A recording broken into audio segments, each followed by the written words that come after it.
Good morning प्यारे बच्चों। आज हम हमारा पाठ बाल गोविंद भगत प्रारंभ करेंगे। आप अपनी पुस्तक का पेज नंबर 70 खोलिए और प्रारंभ कीजिए बाल गोविंद भगत। हम इस पाठ में बेटा एक ऐसे व्यक्ति के बारे में पढ़ेंगे जो गृहस्थ होते हुए भी साधु था। अपना पूरा जीवन उन्होंने कबीर के नियमों पर चलाया। रात दिन कबीर के पद गाते हुए वे अपने पारिवारिक और सामाजिक कार्यों को निपटाते थे और नियमों में बंधे हुए ही मृत्यु को प्राप्त हुए थे। तो शुरू करते हैं हमारा पाठ बाल गोविंद भगत। पाठ 12 बाल गोविंद भगत। बाल गोविंद भगत मजौले कद के गोरे चिट्ठे आदमी थे।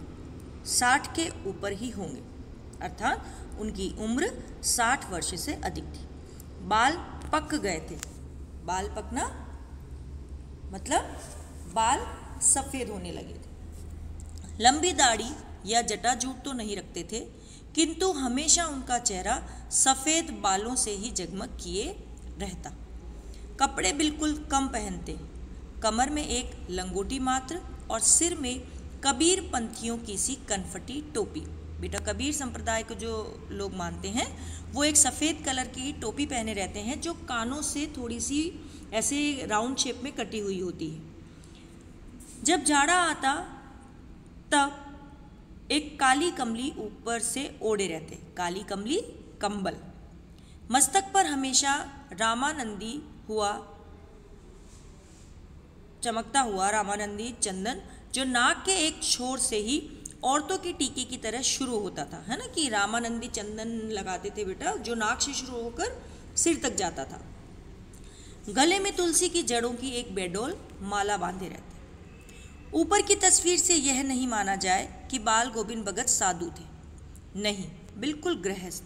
उनकी गृहिणी की तो मुझे याद नहीं, उनके पतोहू और बेटे को मैंने देखा था। थोड़ी खेती बाड़ी भी थी, एक साफ सुथरा मकान भी था। कि वेशभूषा देखकर तो ऐसा लग रहा था बेटा कि वो एक साधु हैं, लेकिन वेशभूषा से साधु, लेकिन जो अपने संकल्प थे, जो उनके कार्य थे वो गृहस्थ के थे, किंतु खेती बाड़ी करते, परिवार रखते भी। बाल गोविंद भगत साधु थे कि वेशभूषा साधु जैसी पारिवारिक जीवन जीते थे, लेकिन उनके जो नियम धर्म थे वो भी किस तरह के थे, साधुओं की तरह। साधु की सब परिभाषाओं में खरे उतरने वाले। कबीर को साहब मानते थे, उन्हीं के गीतों को गाते, उन्हीं के आदेशों पर चलते। कभी झूठ नहीं बोलते, खरा व्यवहार करते। खरा मतलब एकदम सही।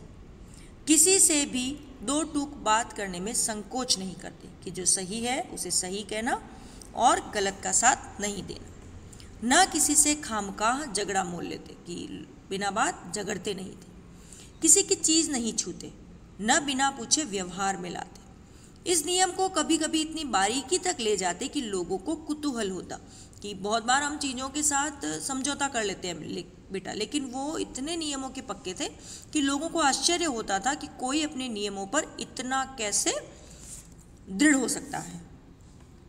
कभी वह दूसरे के खेत में शौच के लिए भी नहीं बैठते। वह गृहस्थ थे, लेकिन उनकी सब चीज़ साहब की थी। साहब मतलब कबीर।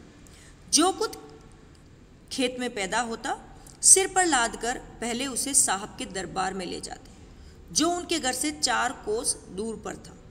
एक कबीर पंथी मठ से मतलब। वह दरबार में भेंट रूप रख लिया जाकर प्रसाद रूप में जो उन्हें मिलता उसे गढ़ लाते और उसी से गुजर करते, कि मतलब जितनी भी उनकी खेती की उपज थी वो अपने सिर पर लाद कर मठ में ले जाते थे और कबीर को चढ़ा देते थे, और जो प्रसाद मिलता था उन्हीं पर अपना गुजर बसर करते थे। इन सब के ऊपर मैं तो मुग्ध था उनके मधुर गान पर, जो सदा सर्वदा ही सुनने को मिलते।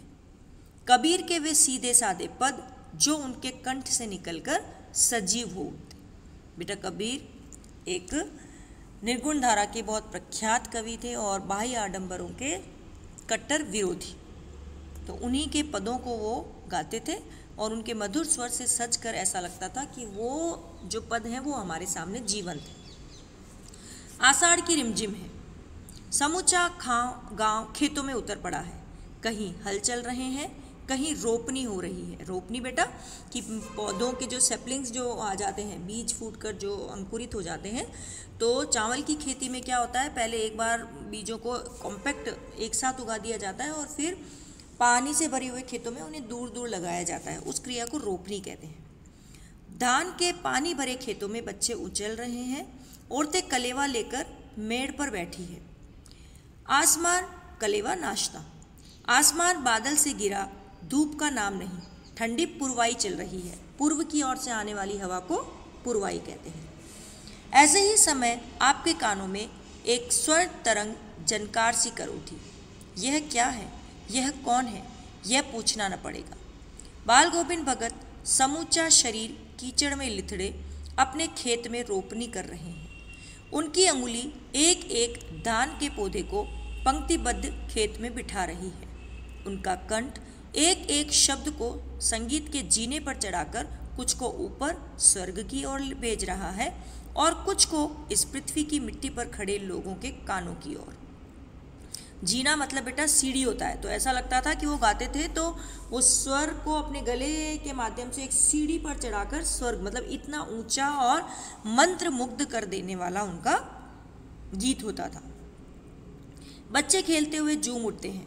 मेड़ पर खड़ी औरतों के होठ कांप उठते हैं। मेड़ बेटा खेतों में जो वो साइड वाली जगह होती है कि फसल उगने के अतिरिक्त जो बाउंड्री बाहर होती है उसे मेड़ कहते हैं। वे गुनगुनाने लगती हैं। हलवाहों के पैर ताल से उठने लगते हैं। हलवा है हल चलाने वाले। रोपनी करने वालों की अंगुलियां एक अजीब क्रम से चलने लगती हैं। बाल गोविंद भगत का यह संगीत है या जादू। भादों की वह अंधेरी अधरतिया है ना, सावन के बाद जो महीना आता है भाद्रपद की बारिश का मौसम होता है, घनेरे बादल छाए रहते हैं, अंधियारा मौसम होता है। अभी थोड़ी ही देर पहले मूसलाधार वर्षा खत्म हुई। बादलों की गरज, बिजली की तड़प में आपने कुछ नहीं सुना हो, किंतु अब जिल्ली की जनकार या दादुरों की टर बाल गोविंद भगत के संगीत को अपने कोलाहल में डुबो नहीं सकती। जिल्ली जो छोटे छोटे जो कीड़े होते हैं है ना बेटा, और दादुर मेंढक का पर्यायवाची है कि हर तरफ वही आवाज़ें आती हैं, लेकिन उन सब आवाज़ों के बीच में भी जो तेजी से गूंज रहा होता है वो क्या है, बाल गोविंद भगत का संगीत। उनकी खंजड़ी डिमक डिमक बज रही है और वे गा रहे हैं, गोदी में पिएवा चमक उठे सखियाँ चीख उठे ना। हाँ, पिया तो गोद में ही है, किंतु वह समझती है वह अकेली है। चमक उठती है, चीख उठती है, अर्थात कि ईश्वर हमारे आसपास ही है, लेकिन हम उसे ढूंढते रहते हैं और हर समय याद करते हैं कि वह हमारी मदद करे। हमें यह पहचानना चाहिए, ये गाना हमें ये संदेश देता है कि ईश्वर हर समय हमारी मदद के लिए हमारे साथ ही। उसी भरे बादलों वाले भादों की आधी रात में उनका यह गाना अंधेरे में अकस्मात कौद उठने वाली बिजली की तरह किसी ने चौंका देता। अकस्मात, अचानक, और कौद मतलब बिजली जो चमकती, क्योंकि जिस तरह एकदम बिजली चमक के हमें हदरत कर देती है, उसी प्रकार इतनी अंधियारी और स्तब्धता भरी रात में उनका गाना लोगों को चौंका देता था। अरे अब सारा संसार निस्तब्धता में सोया है ना, बिल्कुल चुपचाप वाले वातावरण में। बाल गोविंद भगत का संगीत जाग रहा है, जगा रहा है। तेरी गठरी में लागा चोर मुसाफिर जाग रहा है ना, ये हमारी आयु से संबंधित है कि हमारी आयु जैसे गठरी में चोर तो धन कम होता जा रहा है, वैसे हमारा जीवन भी धीरे धीरे क्षण क्षण कम हो रहा है। हमें अब जाग जाना चाहिए और अपने आप को ईश्वर को समर्पित कर देना चाहिए। आज यहाँ तक ही बेटा, इससे आगे का हम कल पढ़ेंगे। आपको आज पृष्ठ 70 और 71 को पढ़ना है और इस पर दिए गए कठिन शब्दों को करना है।